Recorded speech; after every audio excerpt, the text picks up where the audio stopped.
So are you perceiving correctly or from the programming? It all depends. It all depends. Are you being led by your heart-centered self? I'm telling you, Arizona drivers. This is where you get to see like facets of Sherry that you don't normally see, because I'm from New York and there's like a very specific etiquette that East Coast drivers have where we know. And I like driving in Mexico because Mexico has this kind of etiquette.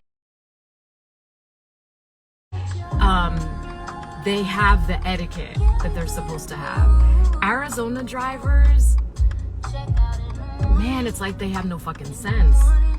But anyhow, I know some of y'all got comments for that. I am driving carefully.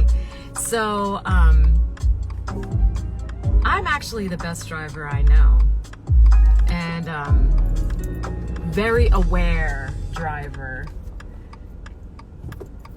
But I have been told by an ex that I am like Mr. Magoo. So for anybody who knows who Mr. Magoo is, it's a very old cartoon. Look him up. But he cannot see, and I can see. Just so you know, it has nothing to do with sight, but it has everything to do with, like, he always has these near misses, but it's because I am aware of what's happening. I'm a very good defensive driver. So like if I see someone swerving, I'm very aware of where I'm at, but also I know that my lane may be infiltrated at any moment. So I am very aware of all that occurring. Anyhow, that is my perception. So Wednesday, the day ruled by Mercury, is all about perception and how we communicate that perception. And so if you are heart-led, your perception is accurate. It's clear because you are being led by a frequency and an energy that is far more accurate than being mind-led. And if you are being led by programming, it'll be skewed. It's all illusion. And so be especially aware of that on a Wednesday, how you communicate that perception. So my Ascended Masters that showed up today, Lady Portia. And Lady Portia comes with the message of divine order, that everything is as it should be, and acceptance, right? And I like that reminder because as a Ho'oponopono practitioner, I take responsibility for everything that shows up, and anything that's out of harmony with the collective consciousness, I am meant to clean on it. I have to go back to the part of myself that actually created it. So before the thought process of it becoming a thing, okay? So this is like, why was it even created? And what was the original intent for it to be created? Was it malintent, or was the intent actually a higher perspective, but then it was corrupted? And so as a Ho'oponopono practitioner, that's how I take things back to zero and take responsibility. And that's really hard for a lot of people. That's why so many people are interested in Ho'oponopono, but so many can't do it because they equate responsibility with guilt.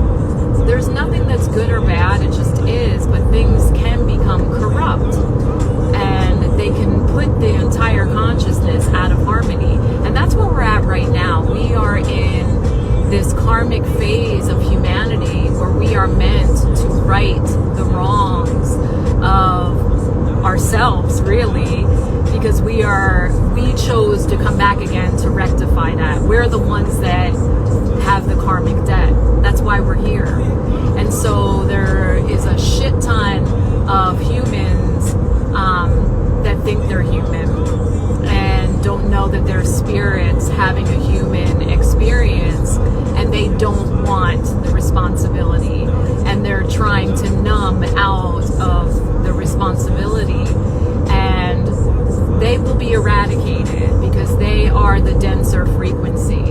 And you can probably feel that separation happening, and it's not duality. Please don't get that shit twisted. Duality is what has corrupted the system. Naming something as good or bad. Frequency is as frequency is. And saying that something is a dense frequency or a low vibration is not ego. It's not judgment. It's actually discernment. There's a difference. So like I said, don't get that shit twisted. But we will be witnessing way more death and elimination. And it's the eradication of that denser frequency. So Jophiel showed up again.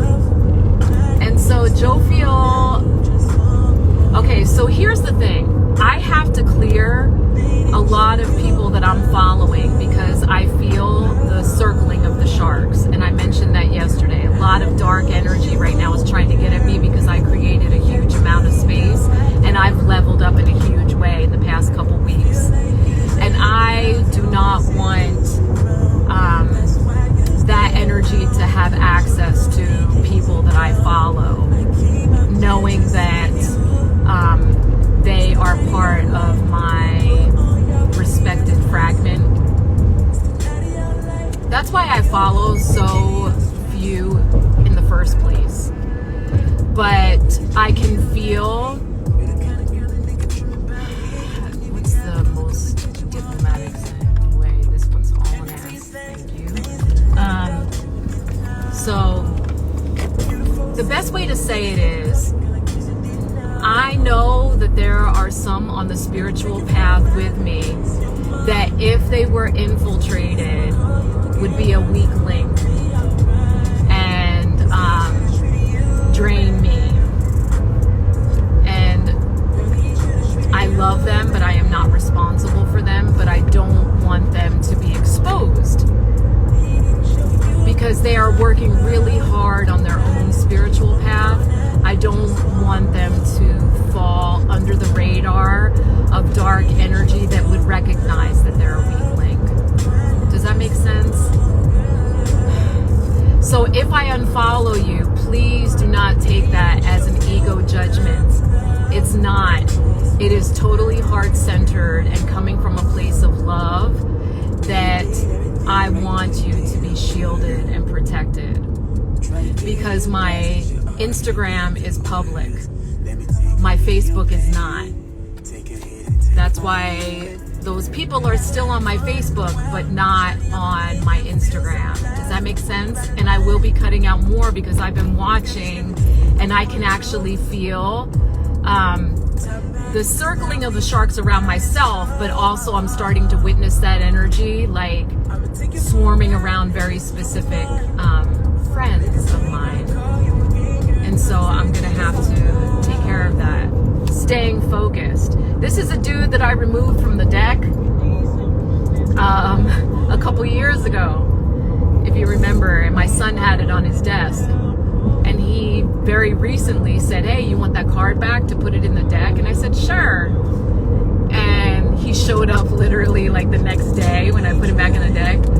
And so my son saw him today. He goes, hey, has he been showing up a lot? And I said, not a whole lot. And he goes, well, why did he show up today? And I said, I don't know. We gonna see what we gonna see. And that's how Sherry goes.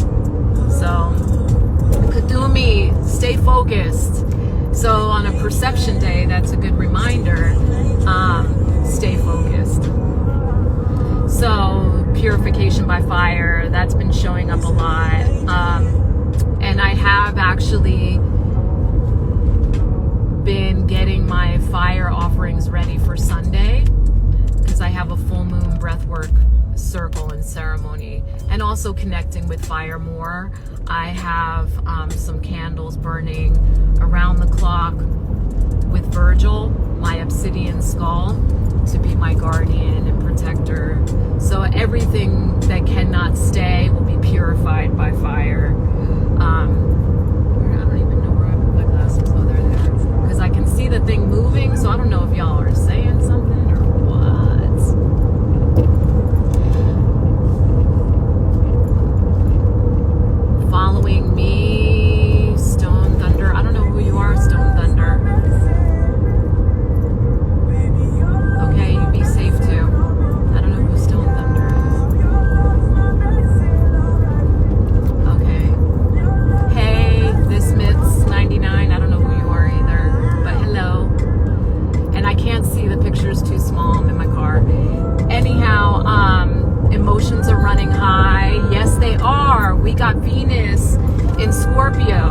ascending is Scorpio. So I am always that walking polarity, Taurus and Scorpio, with myself. So I always feel that like tearing within myself.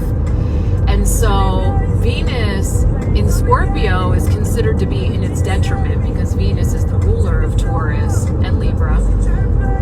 But it doesn't feel like that to me because that's my ascending.